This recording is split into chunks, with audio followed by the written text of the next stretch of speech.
আসসালামু আলাইকুম। Hand calculation সিরিজের আজকের ভিডিওতে তোমাদের সবাইকে স্বাগতম। আজকে আমরা হ্যান্ড ক্যালকুলেশনের গুণের নিয়ম নিয়ে আলোচনা করব। গুণের নিয়মকে আমরা কয়েকটা টাইপে ভাগ করেছি। আজকে আমি টাইপ নাম্বার 1 নিয়ে আলোচনা করব। টাইপ নাম্বার 1-এ আমরা এক্সাম্পল দিয়েছি একটা, সেটা হচ্ছে 72 × 23। 72 × 23 ইকুয়ালস টু 1656। 72 × 23 থেকে 1656 কীভাবে আসে এটা আমি তোমাদের কাছকে হাতে কলমে শর্টকাট ওয়েতে দেখাবো।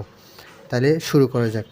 আমরা স্টেপ 1 নিয়ে আলোচনা করি। শুরুতে স্টেপ 1-এ আমরা প্রথমে 72 × 23 এটাকে লিখব। লেখার পরে আমরা শেষ ইন্টু শেষ বলতে আমরা 2 × 3 এই দুটো শুরুতে গুণ করব।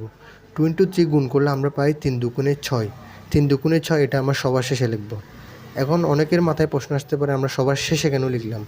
কারণ আমরা জানি ম্যাথ সবসময় হাতের ডান পাশ থেকে শুরু করতে হয়। এই জন্য আমরা শেষ দুটো অঙ্কের গুণ করে 3 × 2 3 দুগুণে 6 এটা লিখছি। তাহলে স্টেপ 1-এ আমাদের নিয়ম হচ্ছে শেষ ইন্টু শেষ। এরপর আমরা স্টেপ 2-তে যাব। স্টেপ 2-তে হচ্ছে প্রথমে আমাদেরকে কাছে ইন্টু কাছে গুণ করতে হবে, প্লাস দূরে ইন্টু দূরে গুণ করতে হবে।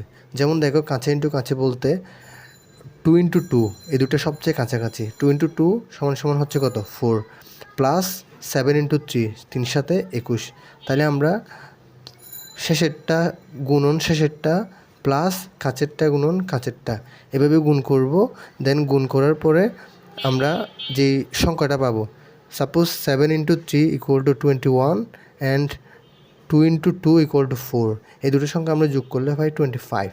এই 25 সংখ্যাটার থেকে আমরা এখানে 5 সংখ্যাটা বসাবো এবং আমাদের হাতে আরও কত থাকবে? হাতে থাকবে আরও 2।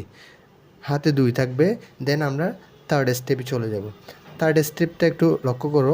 থার্ড স্টেপে আমরা শুরু ইন্টু শুরু গুণ করব, প্লাস হাতে যে আমাদের 2 ছিল, হাতের যে 2 ছিল ওই 2টা আমরা সাথে যোগ করব।